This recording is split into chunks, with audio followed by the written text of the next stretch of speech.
आज तुमच्या नंदीने गुलाल घेतलेला आहे.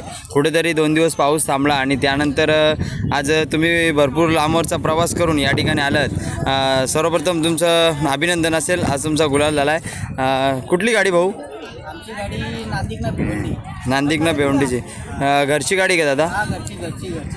घरचे साज. नक्कीच दादा, या बैलाचं नाव काय? या बैलाचं नाव चिमण्या, याचं नाव स्वामी. स्वामी आणि चिमण्या ही गाडी आपण पाहतोय. नक्कीच सातत्याने भिवंडी या परिसरामध्ये ही गाडी गुलालात असते. दादा, काय नावाने तुमची गाडी बोलते? आमची गाडी नावाने बोलते जियान एकनाथ शेलार हौशा ग्रुप नांदिकने भिवंडी या नावाने आमची गाडी कुठून बोलते. इथं पण बोलते, वर्ध घाटावर पण बोलते. नक्कीच दादा, आतापर्यंतचा इतिहास तुमचा सांगू शकता का? तुमच्या बैलांनी किती गुलाल घेतलेत काय? आतापर्यंत आमचा पहिला इतिहास म्हणजे आज पावसाळ्यातील आपल्याला पहिलाच गुलाल दिला आहे चिमण्या आणि आमच्या लाडक्या स्वामीनी. त्याच्याबद्दल आम्ही आमचा सर्व आमच्या ग्रुपचे सदस्य हे आज आम्ही एकदम खुश आहे.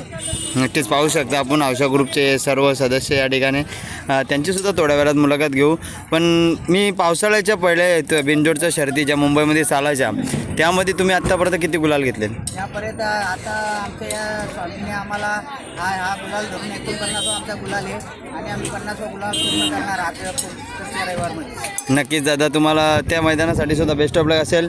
आणि बैल तुम्ही सांभाळायला दुसरीकडे देता का घरीच ठेवता? नाही, हे दोन्ही आपलं घरचे जात दोन्ही घरीच सांभाळतो आपण, वर्तन नाही. नक्कीच दादा, कारण की घरचे बैल असल्यामुळे तो प्रेम त्यांच्यावर तुम्ही देता करता भरपूर आणि त्यांच्या खूप प्रेम करून तुम्ही ते पळवता. म्हणजेच जो आनंद आहे बैलगाडा क्षेत्र तुमचा खूपच जोपता तुम्ही.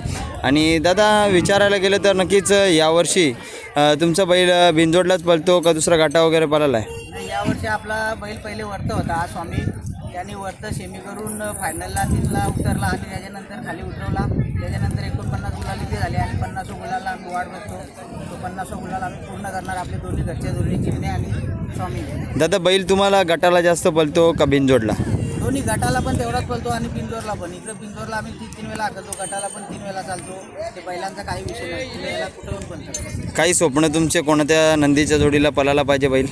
स्वप्न तर आहेत, आता भरपूर आहेत मोठे बैला, पण त्याचं नाव नाही सांगू शकत. ज्या वेळेस आपलं स्वप्न पूर्ण होईल त्यावेळेस आपण ओपन करू. धन्यवाद दादा. असंच तुमचा नंदी गुलालात राहो. पुढच्या मैदानासाठी बेस्ट ऑफ लक असेल.